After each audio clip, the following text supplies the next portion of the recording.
Mona Lisa, सबसे पहले बहुत ही अच्छा गाना है और बहुत अच्छे दोनों लग रहे हैं गाने के अंदर। थोड़ा सा अगर गाने के बारे में हमारी ऑडियंस को बताएं कि किस तरह का गाना है, जब ऑडियंस सुनेगी तो उनको कैसा फील आएगा गाना सुनने के बाद। ये गाना is like a very beautiful soft romantic track which is based on कि कोई एक लड़का किसी लड़की की सादगी को देखता है और उस पे फिदा हो जाता है। तो उसके बारे में कुछ लिख रहा होता है कि एक सिंपल सी लड़की है, कुछ ज़्यादा नहीं करती है बट उसके बाद भी इतनी खूबसूरत लगती है।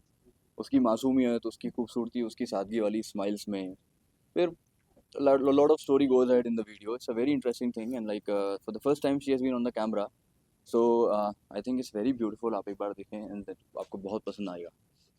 मोनालिसा, आप क्या कहना चाहेंगे इस गाने के बारे जी, बहुत ही अच्छा। मैंने जब पहली बार सर ने मेरे को ये गाना सुनाया तो मुझे ऐसा लगा कि सर ने मेरे लिए बनाया। में। वाह।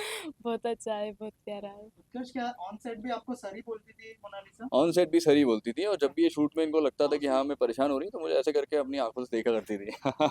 मोनालिसा फैमिली की तरफ से क्या रिएक्शन थे गाने पर? जी, बहुत सारे मेरी फैमिली को बहुत ज़्यादा पसंद आया। पहले सर ने उन्हीं को दिखाया था। मोनालिसा, आपसे जानना चाहूंगी, जैसे कि सॉन्ग काफी स्टेप डांस था और फेस एक्सप्रेशन था, तो आपको मुश्किलात हुई इस गाने के संबंध में? जी, मैं पहली बार एक तो कैमरे के सामने गई तो अचानक से घबरा गई थी कि मेरे से नहीं होगा। लेकिन जब मैं खड़ी हुई तो मैंने अपने आप को हिम्मत दी कि मेरे को करना पड़ेगा। And फिर मुझे बहुत ही अच्छा लगा, बहुत अच्छा लगा। से क्या क्या तैयारियां की? सर कह रही थी तो हम्म, आपने उसको सर पे बिठाया था या वो आपके सर पे नहीं यही मेरे सर पे बैठी हुई है। मोनालिसा, आपने कहा कि शूट के समय जब कैमरा फेस कर रहे थे तो आपको डर लग रहा था, एक बार आपने हाँ। कहा भी था।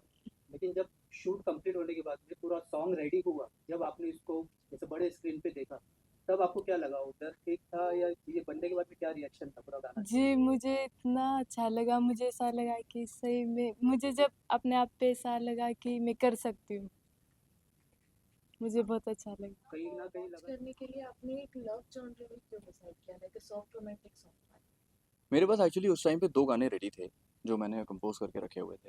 एंड जब मैंने सोचा कि मेरे पास ये टाइटल पहले से था सादगी, ऐसा नहीं था कि वो इनके वायरल होने के बाद मैंने लिखा था। मैंने सोचा कि यार ये कुछ और जॉनर पे शायद ये इन पे इतना अच्छे से नहीं बैठेगा अभी, जो सादगी इनके ऊपर इतने अच्छे से बैठ जाएगा। तो और इनफैक्ट जब हम शूट पे थे like at the last moment मुझे याद है जब हम लोग गा रहे थे तो like she had tears in her eyes. तो मुझे ऐसा लगा कि अब मेरा प्रोजेक्ट सक्सेसफुल हो गया। द टीयर्स ऑफ हैप्पीनेस जब मैंने देखा इनको तो मुझे लगा कि अभी प्रोजेक्ट सक्सेसफुल हो गया। उत्कर्ष, जैसे आपने कहा कि 2 टाइटल तो थे आपके हुँ। पास रेडी, लेकिन आपने इसको अनवील करने में थोड़ा टाइम लगाया, सस्पेंस था, सस्पेंस था। तो क्यों ऐसा? वो सस्पेंस इसलिए था कि इनकी इतनी फेक आईडीज़ हैं कि आप आइडेंटिफ़ाई ही नहीं कर सकते कि इनकी कौन-सी आईडी रियल है, कौन-सी नहीं थी। तो जब मैंने सोचा कि अगर मैं अभी टाइटल कर दूँगा तो तब से अभी तक ऑलरेडी बहुत सारे आ चुके हैं। तो इनके टाइटल के नाम से इतने सारे लोग बना के कुछ भी आर्टिफ़िशियल इंटेलिजेंस डाल सकते थे, तो मैंने कहा इसको अभी डिस्क्लोज़ नहीं करते हैं।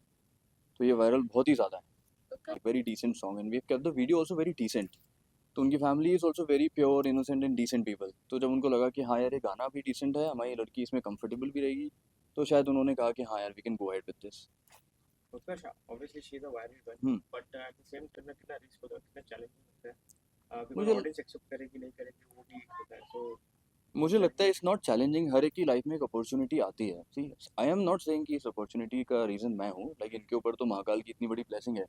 तो दिस प्रोजेक्ट हैज़ बीन इनके ऊपर सारी ब्लेसिंग उन्हीं की है। तो मुझे लगता है लाइफ में अगर कोई बढ़ना चाहता है तो उसके पास अपॉर्चुनिटी खुद ही अपने आप चल के आती है। तो नए लोगों के साथ चैलेंज तो मैं नहीं कहूँगा। ये ज़रूर होता है कि कैमरे के टाइम फर्स्ट टाइम जाते हैं तो शूट टाइमिंग्स को लेके, टेक्स को लेके एक चैलेंज बनता है। बाकी ऐसा मुझे तो I was pretty much confident on her personality, इनकी सारी फैमिली को लेके। मोनालिसा ये पहला एक्टिंग डेब्यू है, कैसे ओवरऑल किस तरह का माहौल था और उपेंद्र भाई ने कितना आपको हेल्प? जी, सर ने बहुत सारा हेल्प किया और बहुत ही अच्छा रहा। मुझे बहुत अच्छा लगा जब कैमरे के सामने गई। मुझे ऐसा लगा कि मेरा सपना आज पूरा हो गया। तो पूरा वायरल होने के पहले से आप चाहती थी कि आप स्क्रीन पे, जैसा आपने कहा आपका है सपना? जी हाँ, बहुत सारी लड़की हैं हमारे में जो पढ़े लिखे नहीं हैं। मैं कभी-कभी ऐसे सोचती हूँ कि अगर मैं कुछ बनती हूँ तो उनके लिए स्कूल बनवाऊँगी, कि अगर मैं कुछ बनूँ तो स्कूल बनवाऊँगी। मेरे को कितनी भी मेहनत करनी पड़े मैं करूँगी। एक्टिंग पर अभी कितना वर्क कर रही हो? सीखना जी, तो मैं बहुत बहुत बहुत ज़्यादा एक्टिंग सीख रही हूँ, डांस, पढ़ाई। पहले मैं पढ़ती नहीं थी, अभी थोड़ा थोड़ा पढ़ने लगी हूँ हिंदी। तो क्या मैसेज रहेगा? आपने पढ़ाई नहीं की है तो ऐसी, खास करके ऐसी पढ़ाई कितना इम्पोर्टेंट है, प्लीज आप एक जी मैसेज बहुत ज़्यादा इम्पोर्टेंट पढ़ाई है, बहुत। जब मैं पढ़े लिखों के बीच में खड़ी रहती हूँ तो मुझे बहुत अपने आप पे अफसोस होता है कि मैंने भी पढ़े लिख के इनके जैसे मैं भी बात करती, कुछ कर पाती। मुझे बहुत अफसोस होता है, तो पढ़ाई लिखना करना बहुत ज़रूरी है। Thank you Thank you so much. आपने भी बहुत अच्छी किया है, बस ठीक करते रहो।